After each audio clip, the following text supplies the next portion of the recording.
Today's AI is flawed, it makes mistakes, it lacks common sense. Yet it already writes code, generates art, speaks back to us in natural conversation.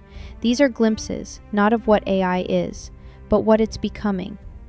According to Sutskever, it's not a matter of if, it's only a matter of when. In 3 years, 5 years, or maybe 10. At that point, AI won't just replicate some of our abilities, it will replicate all of them. The reason it's not going to be the most conventional convocation speech is because there is something a little different going on. Right now, we all live in the most unusual time ever. And this is something that people might say often, but I think it's actually true this time. And the reason it's true this time is because of AI, right? Obviously. I mean, from what I hear, the AI of today has already changed what it means to be a student by a pretty considerable degree. That's what I sense, and I think it's true. But of course, the impact of AI goes beyond that. What happens to the kind of work we do? Well, it's starting to change a little bit in some unknown and unpredictable ways. And some work may feel it sooner, some work might feel it later. With today's AI, you can go on Twitter and you can look at what AI can do and what people say. And you might feel a little bit of that. You wonder, hey, which skills are useful, which ones will be less useful? So you got these questions going on. And so you can say that the current level of challenge is, how will it affect work and our careers? But the real challenge with AI is that it's really unprecedented and really extreme, and it's going to be very different in the future compared to the way it is today. Like, we've all seen AI, we've all spoken to a computer, and a computer has spoken back to us, which is a new thing. Computers would not do this in the past, but now they do. So you speak to a computer, and it understands you, and it speaks back to you, and it also does it in voice, and it writes some code. It's pretty crazy. But there are so many things it cannot do as well, and it's so deficient. So you can say it still needs to catch up on a lot of things. But it's evocative. It's good enough that you can ask yourself, you could imagine, okay, fine.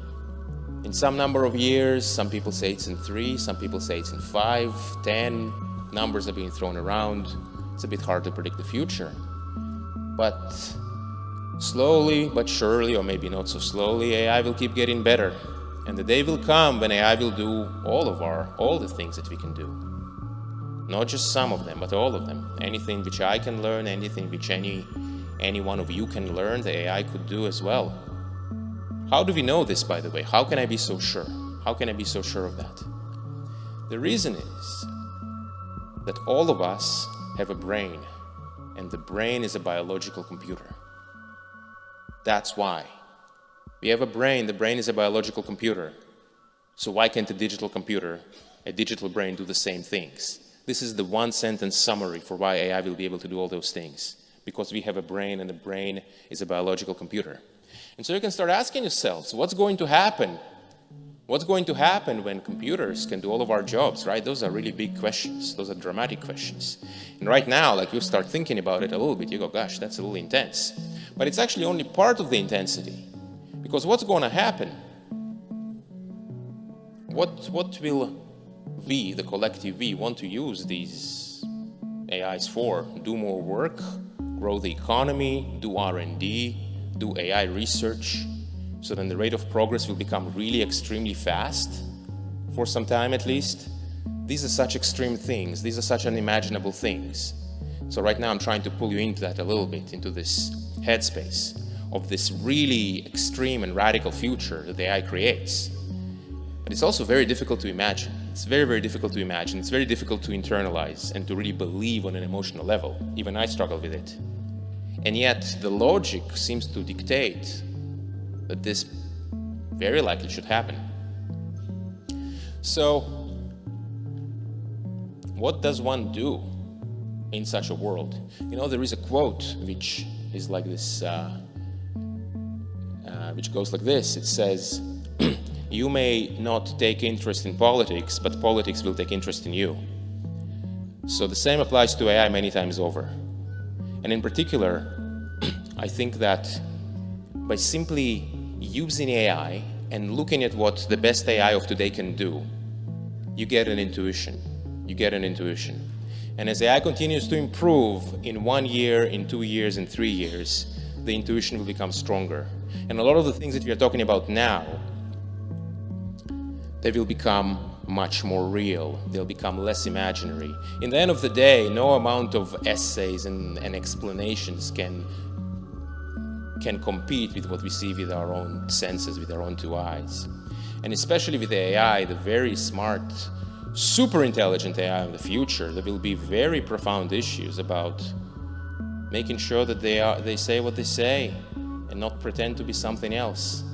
And I'm really condensing a lot into a small amount of information here, in time here. But overall, by simply looking at what AI can do, not ignoring it, when the time comes, that will generate the energy that's required to overcome the huge challenge that AI will pose. And the challenge that AI poses, in some sense, is the greatest challenge of humanity ever. And overcoming it will also bring the greatest reward.